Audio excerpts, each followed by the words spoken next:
ज्योतिष एक नया सवेरा चैनल के माध्यम से प्रसारित एक कदम सनातन धर्म की ओर वीडियो के द्वारा ज्योतिष शास्त्र का अंतर ज्ञान में आपका स्वागत है। आज इसके द्वारा कुंडली के निर्माण एवं निरीक्षण के विषय पर अध्ययन करने हेतु 9 ग्रहों में से चतुर्थ ग्रह बुध ग्रह के बारे में चर्चा करेंगे।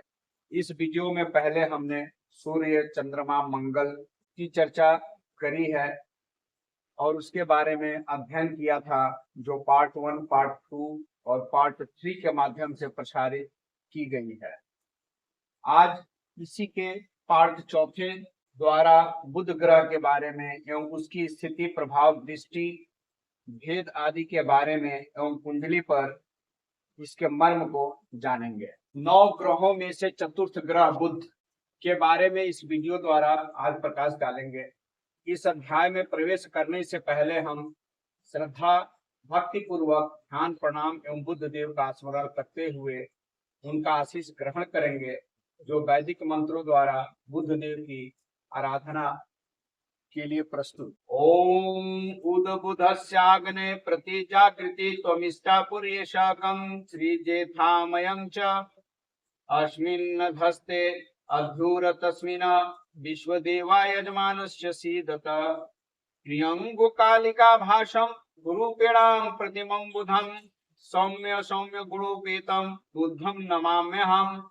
ओम भूर्भुवस्वः मगध देशोद्भवात्र्यगोत्र पितृवर्णाय बुधाय नमाम्यहम्। पुराणों के अनुसार बुध देव चंद्रमा की पत्नी रोहिणी के पुत्र है। श्राद्ध देव वैवस्वत मनु की पुत्री इला बुध की पत्नी है। इला के गर्भ से उत्पन्न पुररुआ नाम के विख्यात बुध के धर्मात्मा पुत्र ने 100 से भी अधिक अश्वमेध यज्ञ किए थे। 9 ग्रह मंडल में बुध को राजकुमार का पद प्राप्त है। बुध ग्रह प्रत्येक राशि पर संक्रमण काल 27 दिन का होता है। बुध किसी भी राशि पर पहुंचने से 7 दिन पहले ही अपना फल प्रदान करते हैं और संपूर्ण राशि के भोग काल तक अर्थात 27 दिनों तक इनका प्रभाव एक जैसा ही प्रभावशाली रहता है। जन्म राशि में बुध होने से भय अथवा बंधन की प्राप्ति होती है। द्वितीय स्थान में होने से धन का लाभ होता है। तृतीय स्थान में क्लेश और शत्रु भय बना रहता है। चौथे स्थान में धन की प्राप्ति होती है। 5वें स्थान में होने से शत्रु का भय होता है और कष्ट, दुख आदि होते हैं। 6ठे स्थान में बुध के होने से स्थान का लाभ होता है। 7वें स्थान में बुध के होने से शारीरिक पीड़ा की प्राप्ति होती है। 8वें स्थान में बुध के होने से धन का लाभ होता है। 9वें स्थान में बुध के होने से पीड़ा की प्राप्ति होती है। 10वें स्थान में शौक, ऐश्वर्य का लाभ होता है। 11 स्थान में बुध धनवान बनाता है और 12वें स्थान में बुध की होने से धन का नाश होता है। बुध के शुभ स्थान कुंडली में दूसरा घर, चौथा घर, छठा घर, 8वां घर, 10वां घर और 11 घर होता है। वहीं बुध के विध स्थान कुंडली में प्रथम घर, तृतीय घर, पंचम घर, अष्टम घर, नवम घर, 12 घर होता है। कहने का अर्थात जो ये कुंडली 12 घरों की चक्र बनाई गई है, जो 1, 2, 3, 4, 5, 6, 7, 8, 9, 10, 11, 12 घरों में विभाजित है, उनमें से दूसरा घर, चौथा घर, दूसरा, यदि कुंडली में बुध का स्थान प्रथम घर में यहाँ पर स्थित है तो यहाँ पहला घर जो होता है वो बुध का विध स्थान होता है। फिर तीसरा घर विध स्थान होता है, फिर 5वां घर, उसके बाद 8वां घर, उसके बाद 9वां घर, इसके बाद 12वें घर। ये घर जो होते हैं बुध के विध स्थान होते हैं। यहाँ बुध जो है शुभ फल की प्राप्ति नहीं देता है। यहाँ पर जो है बुध विध स्थान में होने की वजह से अशुभ फल ही प्रदान करता है। इसके शुभ स्थान जहाँ ये बैठा हुआ, अगर बुध इस घर में बैठा हुआ, इससे दूसरे, चौथे, छठे, 8वें, 10वें और 11वें घर में बुध जो है शुभ स्थान होने की वजह से अच्छा फल प्रदान करता है। यदि बुध ग्रह बृहस्पति और चंद्रमा के साथ है तो यह शुभ फल कारक होता है। यदि बुध शुक्र के साथ है तो ये मिश्र फलदायक होता है, और यही बुध यदि राहु, केतु, शनि और मंगल के साथ है तो इन ग्रहों के साथ होने के वजह से बुध अशुभ फल प्रदान करता है। चौथे घर में बुध का निष्फल होता है। अगर 1, 2, 3, 4 चौथे घर में बुध अपनी जगह से, चौथे घर का बुध जो होता है वो निष्फल होता है। चौथे घर में बुध हो लग्न कुंडली में, अगर लग्न कुंडली ये है तो 1, 2, 3, 4 चौथे घर में बुध अगर है तो वह जो है फल प्रदान नहीं करता है, वो निष्फल होता है। बुध शुक्र के साथ स्थित होने से राजसी स्वभाव का होता है, चंद्रमा के साथ होने से शत्रुवत स्वभाव होता है, और जिस ग्रह के साथ बुध होता है, अगर पाप ग्रह के साथ बुध है तो अशुभ फल प्रदान करता है, अगर शुभ ग्रह के साथ बुध बैठा है तो वो शुभ फल प्रदान करता है।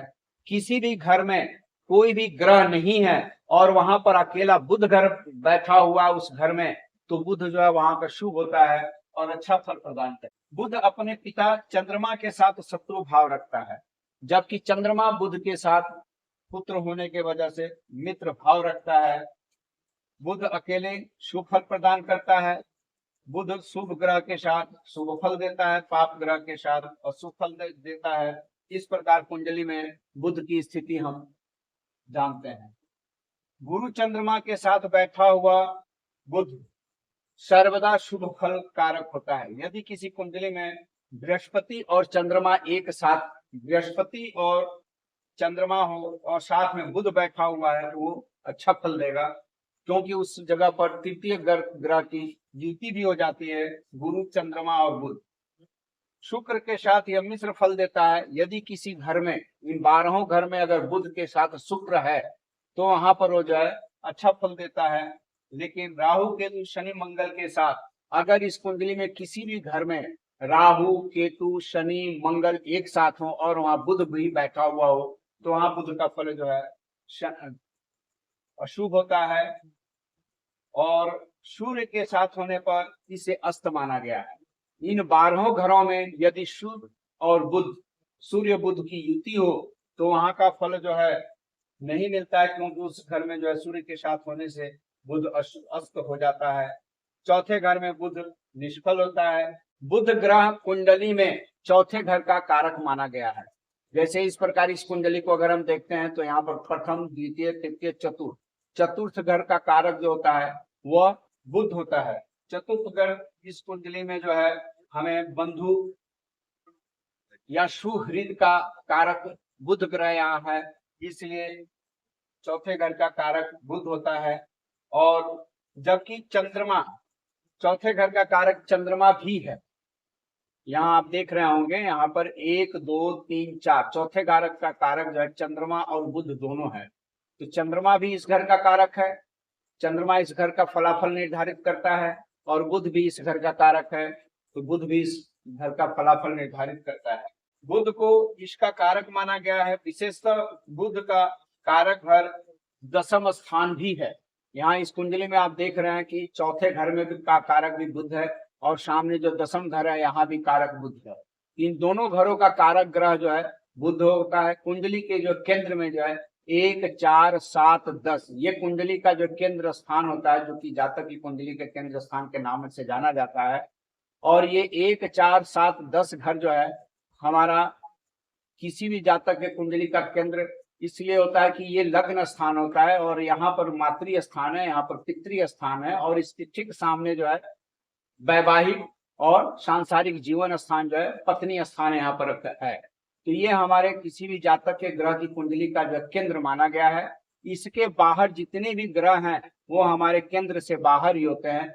जैसे 2 घर यहाँ हो गए, 2 घर यहाँ हो गए, 2 घर यहाँ हो गए, 2 घर यहाँ हो गए। 8 घर जो है कुंडली का जो है बाहर होता है और 4 घर कुंडली के आमने सामने इर्द गिर्द होते हैं, जिसको केंद्र माना जाता है। कारक घर बुध जो होता है वो जातक को अधिकार, ऐश्वर्य, भोग, यश की प्राप्ति, नेतृत्व, प्रभुता, मान मर्यादा, प्रतिष्ठा, सरकारी नौकरी, व्यवसाय, पिता से संबंध के बारे में विचार किया जाता है। 10वें भाव को कर्म के अलावा व्योम, गगन, नभ, रव, मध्य आस्पद, मान, आज्ञा, व्यापार केंद्र एवं दशम भाव भी कहा गया है। बुध चौथे और दशम भाव के कारक होने के कारण जातक के जीवन में सुख, गृह, उसका जन्म स्थान, मकान, संपत्ति, भू संपत्ति, जमीन जायदाद, यान वाहन सुख, माता पिता का सुख, अंतःकरण की स्थिति, दया, उदारता, छल कपट, धन धान्य, ऐश्वर्य एवं लीवर और पेट के रोग के बारे में बताता है। तो ये सारी चीजें हमें कारक ग्रह जो बुध है दशम भाव में, चतुर्थ भाव में जिस स्थिति में बैठा होता है उससे इन सब सारी चीजों के बारे में हम जानकारी प्राप्त करते हैं। इस भाव में यदि मेष, सिंह, वृष और मकर राशि का पूर्वार्ध, अगर चतुर्थ और दशम भाव कारक ग्रह बुध यदि मेष, सिंह, वृष एवं मकर राशि, मेष, सिंह, वृष और मकर राशि, इन राशि के पूर्वार्ध में अगर बुध है या बुध का प्रवेश पूर्वार्ध में होता है तो वह बलवान होता है। और धनु राशि जो है इसके उत्तरार्ध में बुध ग्रह का प्रवेश होता है तो वह बुध जो है इन चारों पांचों जगह पर बलवान माना गया है। बुध एक नपुंसक ग्रह है, इसके श्याम वर्ण होते हैं, उत्तर दिशा का स्वामी होता है, त्रिदोष प्रकृति इसकी होती है और बुध को पृथ्वी तत्व माना गया है। यह ज्योतिषी, चिकित्सा विषय, शिल्प विषय, कानून व्यवस्था विषय, व्यवसाय आदि कर्मों के बारे में विशेष रूप से हमें बताता है कि जातक के भविष्य में कौन सा कार्य करेगा जिससे उसकी जीविकोपार्जन में लाभप्रद होगा और उसी के अनुसार वह शिक्षा भी ग्रहण करता है। इसकी जानकारी हमें बुध से, कुंडली का जब हम अध्ययन करते हैं तो बुध की स्थिति से हमें पता लग जाता है कि जातक की जो है व्यवसायिक, व्यापारिक और शिक्षा का स्तर किस हद तक रहेगा और व्यक्ति कहाँ तक जो है उसमें सफलता प्राप्त करेगा। चौथे और दशम भाव के कारक होने के कारण, बुध चौथे और दशम भाव का कारक होने के कारण इसके द्वारा गुप्त रोग, संगृहिणी रोग, वात रोग, श्वेत कुष्ठ, गूंगापन, बुद्धि भ्रम, विवेक शक्ति, जिह्वा एवं तालु के आदि शब्दों के रोगों के उच्चारण के बारे में इसके बारे में विचार किया जाता है। कन्या राशि के 15 अंश पर यह उच्चता होता है। मेष, वृष, मिथुन, कर्क, सिंह, कन्या। कन्या राशि के दशम 15 अंश पर बुध की उच्च की स्थिति रहती है और मीन राशि के 15 अंश पर इसकी नीच की स्थिति होती है। बुध जहां है वहां से उसकी दृष्टि तीसरे और 10वें घर में, यहाँ पर अगर हम माने मेष, वृष, मिथुन यहाँ बुध राशि तीसरे घर हम मान लेते हैं। अगर बुध यहाँ स्थित है तो यहाँ से तीसरे घर 1, 2, 3, तीसरे घर को 25% दृष्टि एक चरण की दृष्टि से देखता है और 4, 5, 6, 7, 8, 9, 10 और इस घर को दशम भाव को भी जो है एक चरण अर्थात 25% की दृष्टि से देखता है। बुध जहां बैठा होता है वहां से 5वें 9वें भाव को 50% की दृष्टि से अर्थात द्वितीय चरण से देखता है। अगर इस भाव में बुध है तो यहाँ से हम गिनती करते हैं तो 1, 2, 3, 4, 5, इस घर को 50% की दृष्टि से और 6, 7, 8, 9 इस घर को भी 50% की दृष्टि से बुध देखता है। बुध की स्थिति जहां होती है कुंडली में वहां से तृतीय भाव की दृष्टि से अर्थात 75% की दृष्टि से चौथे और 8वें घर को देखता है। 1, 2, 3, 4 इस घर को 75% की दृष्टि त्रिपाद दृष्टि होती है। 5, 6, 7, 8 और इस घर पर जो है त्रिपाद दृष्टि मतलब 75% की दृष्टि होती है। बुध जहां है वहां से 7वें घर को पूर्ण अर्थात 100% की दृष्टि से देखता है। 1, 2, 3, 4, 5, 6, 7 अर्थात इस घर को जो है बुध 100% या पूर्ण दृष्टि के हिसाब से देखता है। यहाँ पर विभिन्न भाव के ग्रहों का शुभाशल फल कैसे प्राप्त होता है एक बार इस पर हम दृष्टि डालें। केंद्र जो कि मैंने अभी बताया 1, 4, 7, 10 कुंडली के जातक का ये 4 घर जो होता है इसे हम केंद्र कहते हैं और इसमें बैठे हुए जितने भी ग्रह होते हैं वे अधिक शक्तिशाली होते हैं और जातक की कुंडली पर जो है, जातक के जीवन पर इनका प्रभाव 1, 4, 7, 10 घर में बैठे हुए ग्रहों का प्रभाव पूर्ण फल प्रदान से परिपूर्ण होते हैं। यहाँ पर बैठे ग्रह जो है पूरा फल प्रदान करते हैं। कुंडली का 9वां और 5वां भाव, यदि ये अगर जो है जातक की लग्न कुंडली है तो यहाँ से 5वां 1, 2, 3, 4, 5, पंचम भाव 6, 7, 8, 9, ये एक त्रिभुज बनता है। यहाँ से ये ट्रायंगल बनता है ऐसे, और इसको हम मूल त्रिकोण भी कहते हैं। कुंडली में ये स्थान जो होता है, इस पर बैठे हुए जो ग्रह होते हैं वो अपनी शक्ति एवं सामर्थ्य का पूरा पूरा प्रभाव जातक के ऊपर डालते हैं। कहने का मतलब यहाँ जो बैठा ग्रह है और यहाँ जो बैठा ग्रह है वो सीधे लग्न को देखते हैं, और इनकी मूल त्रिकोण दृष्टि का प्रभाव जो है लग्न पर या जातक की कुंडली पर पूरा पूरा प्रभाव पड़ता है। धन एवं लाभ स्थान दूसरा और 11वां, धन के जो है 2 स्थान होते हैं, एक तो धन स्थान ये है और एक ये आमदनी स्थान होगी। कहने के जातक की कुंडली का दूसरा घर और 11वां घर, ये जो हमारा होता है धन स्थान होता है। यहाँ पर जो ग्रह बैठे होते हैं वो धन की वृद्धि करते हैं। एकादश भाव में बैठा हुआ ग्रह विशेष लाभ देता है। ये जातक की लग्न कुंडली का दूसरा और 11वां भाव धन स्थान होने के वजह से यहाँ से धन का पराभव और धन की स्थिति के बारे में हम जानते हैं, और यहाँ से जो है आमदनी के स्रोत के बारे में जानते हैं, जो कि जातक के व्यवसाय कर्मों के द्वारा धन की उन्नति का मार्ग जो है यहाँ से हम देखते हैं। तीसरा स्थान जातक की कुंडली का 1, 2, 3, तीसरा स्थान जो होता है वह पराक्रम स्थान कहते हैं। इस पर जो ग्रह की स्थिति होती है उससे जातक के बारे में, उसके पराक्रम की वृद्धि के बारे में, उसके भाई बहन के बारे में और उसकी सफलता के बारे में हमें ज्ञात होता है। तो ये जातक की कुंडली को जो है बड़ा प्रभावशाली घर होता है ये तीसरा घर। इसी प्रकार हमने बताया कि धन भाव 2 और 11, लग्न भाव केंद्र 1, 4, 7, 10, और तीसरा पराक्रम का घर, तीसरा घर जिसके बारे में हमने बताया। इस प्रकार प्रथम, द्वितीय, चतुर्थ, पंचम, सप्तम, नवम, दशम एवं एकादश, ये 9 स्थान में बैठे हुए घर में बैठे हुए सारे ग्रह जो है उत्तम फल प्रदान करते हैं। कहने का अर्थ होता है कि पहला, दूसरा, चौथा, पांचवा, पहला, दूसरा, चौथा, पांचवा, सातवां, 10वां, 11वां, ये हो गए 1, 2, 3, 4, 5, 6, 7 घर। ये 7 घर जो होते हैं वह व्यक्ति के जीवन में अनेक प्रकार के उत्तम फल प्रदान करते हैं, और इससे जो है हमें व्यक्ति के जीवन के बारे में, उसके आचरण के बारे में, उसके कर्म के बारे में, उसके धर्म के बारे में, उसकी स्थिति के बारे में, उसके व्यवसाय के बारे में, उसके शिक्षा के बारे में इन ग्रहों के द्वारा हम स्पष्टीकरण करते हैं कि यह जातक जो है या जिसकी कुंडली है उसके जो है जीवन में क्या क्या होने वाला है। यहाँ पर अगर अच्छे ग्रहों की स्थिति है तो उत्तम फल प्रदान होता है। यहाँ पर अगर कोई पाप ग्रह है या कोई जो है शत्रु गृही ग्रह है, उससे जो है उसके फल में क्या प्रभाव आएगा इसका विचार हम करते हैं। छठा, 8वां और 12वां घर, ये सर्वदा जो है लग्न कुंडली वाले के जीवन में कष्ट ही प्रदान करता है। छठा घर मतलब शत्रु का घर, 8वां घर मतलब आयु का स्थान, और 12वां घर जो व्यय का स्थान है। यहाँ पर अच्छे ग्रहों की स्थिति अगर बनी रहे तो उसे इसका अच्छा लाभ मिलता है। अगर इन घरों में बुरे ग्रह या पाप ग्रहों की स्थिति बनती है तो इससे जातक के जीवन में बहुत सारी परेशानियां आती हैं।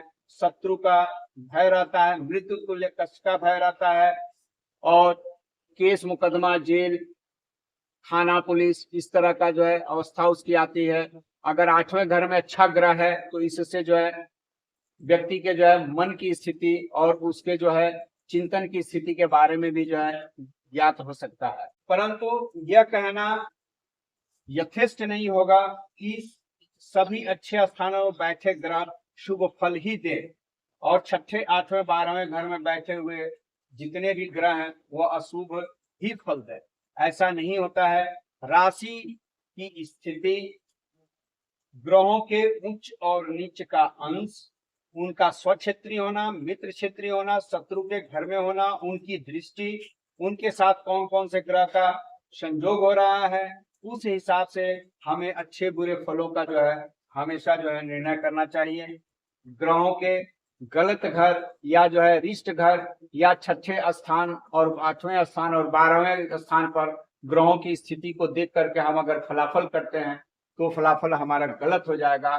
हमें ये देखना है कि इन गलत घरों में भी अगर अच्छे ग्रहों की दृष्टि होती है, अच्छे ग्रह यहाँ बैठते हैं और इनके साथ कोई पाप ग्रह नहीं होता है, तो ये घर भी जो है अच्छे फल प्रदान करते हैं।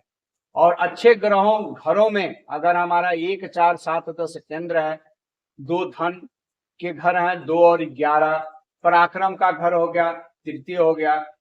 इन ग्रहों में जो स्थिति होती है, इन घरों में जो जो शुभ अशुभ घर पर स्थित जो ग्रह होते हैं वो ग्रह किस क्षेत्र में है। अगर सूर्य के क्षेत्र में शनि है और शनि के क्षेत्र में सूर्य है तो दोनों एक दूसरे को, शनि और सूर्य में कभी भी मित्रता नहीं हो सकती। तो इनके हिसाब से हम अगर फलाफल कर दें कि नहीं इनका फल गलत होगा तो वो भी जो है उचित नहीं।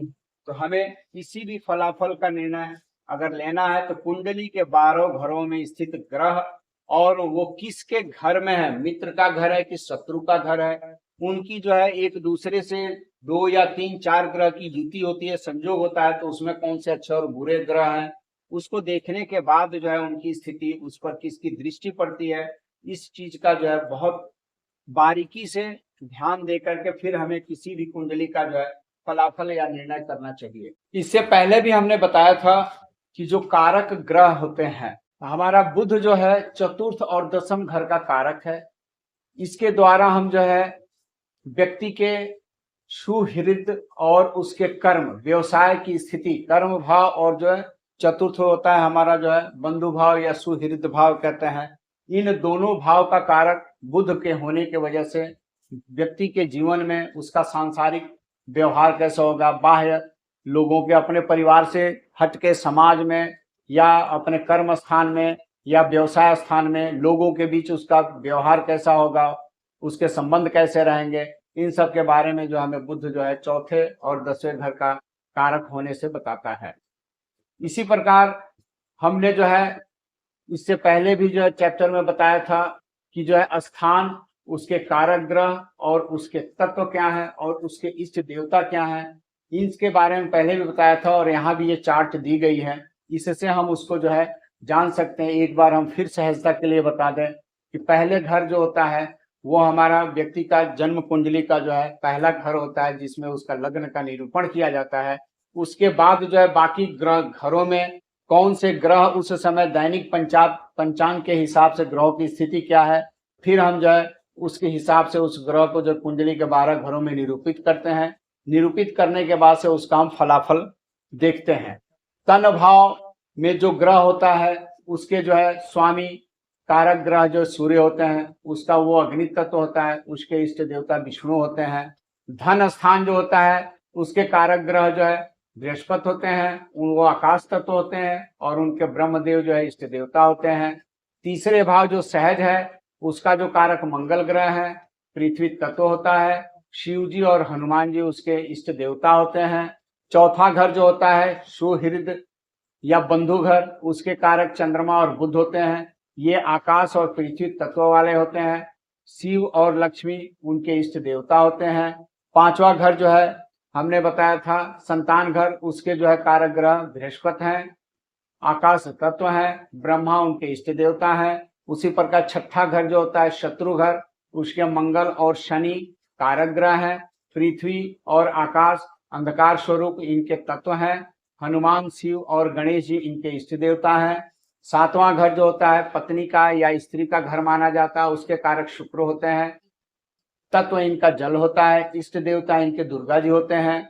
आठवां घर जो हमने बताया था आयु का, उसके जो है कारक ग्रह शनि होते हैं। आकाश तत्व में अंधकार इनका जो तत्व होता है। शिव और जमलोक गण इनके इष्ट होते हैं। नौवां घर धर्म का होता है, कारक ग्रह उसके सूर्य और बृहस्पति होते हैं। अग्नि और आकाश तत्व इनका होता है, विष्णु और ब्रह्मा इनके इष्ट देव होते हैं। 10वां घर जो कर्म का होता है, कर्म का जो है कारक ग्रह हमारे सूर्य, बुध, बृहस्पति और शनि होते हैं। क्रमशः इनके इष्ट देवता विष्णु, लक्ष्मी, ब्रह्म और शिव होते हैं। 11वां घर जो होता है आय स्थान का होता है, उसके कारक बृहस्पति होते हैं। आकाश इनका तत्व होता है, इष्ट देव ब्रह्म होते हैं। 12वां घर जो होता है वह व्यय स्थान होता है, उसके कारक शनि होते हैं। आकाश तत्व में अंधकार इनके जो तत्व होते हैं और शिव इनके इष्ट देव होते हैं। कुल मिला जुला करके अगर हम तत्व की बात करें तो यहाँ पर हमें 5 ही तत्व प्राप्त होते हैं। 9 ग्रहों के द्वारा हमें पंच तत्व की प्राप्ति हुई और पंच तत्व से हमें पंच देव की जो है स्थिति या उनका जो है हमें स्थान प्राप्त होता है। कहने का मतलब होता है कि यह शरीर पंच तत्व से बना है और इस पंच तत्व के अधिपति पंचदेव ब्रह्मा, विष्णु, महेश, शिव, दुर्गा, विष्णु, हनुमान जी, गणेश जी ये लोग हैं। शिव से हमें जो है गणेश और हनुमान तीनों की जो है अगर हम देखें तो ये तीनों शिव तत्व हैं और शिव जो है हमारे शरीर पर जो है पंच देवों में से एक देव माने जाते हैं। दुर्गा और लक्ष्मी एक होते हैं, विष्णु और ब्रह्मा हैं, गणेश जी हैं और इन्हीं से पंच तत्व बना हुआ और इसी पंच तत्व के अंदर जो है 9 ग्रहों की स्थिति होती है। अर्थात हम अगर पंचदेव की पूजा, आराधना और तपस्या और इनके साथ जो हम सकारात्मक ऊर्जा का प्रवाह इनसे अगर हमें मिलता है तो 9 ग्रहों की नकारात्मक स्थिति जो है हमारे जीवन में कभी भी प्रतिकूल फल प्रदान नहीं करेगी। ये हमारे साथ सर्वदा अनुकूल फल ही प्रदान करेगी और हमारा जीवन जो है इस प्रकार जो है ग्रहों से के दोष से मुक्त रहेगा और हमें अशुभ फल की प्राप्ति कदापि नहीं होगी। इस प्रकार आज के इस वीडियो में हमने 9 ग्रहों में से चौथा ग्रह बुध देव के बारे में अध्ययन किया।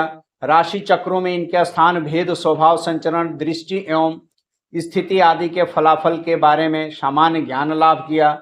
इसी प्रकार कुंडली निर्माण एवं निरीक्षण के सर्वप्रथम 9 ग्रहादि के चरित्रगत लक्षण के बारे में सबसे पहले सामान्य जानकारी प्राप्त करेंगे।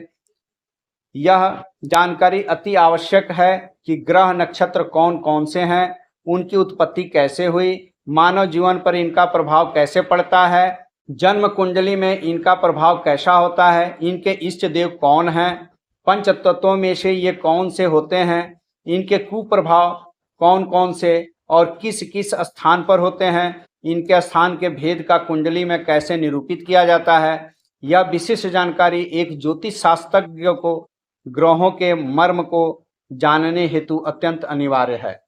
इसी के द्वारा हम कुंडली अध्ययन बड़े ही सरलता से कर सकते हैं। मानव जन के हित हेतु भूत, भविष्य एवं वर्तमान की स्थिति का अवलोकन कर सकते हैं। उम्मीद है ग्रहों के प्रति दी गई यह संक्षिप्त जानकारी एवं उसका विश्लेषण आपके लिए ज्ञानवर्धक रहा होगा। क्रमशः इसी प्रकार कुंडली के मूल तथ्यों की जानकारी इस चैनल के द्वारा प्रसारित की जा रही है।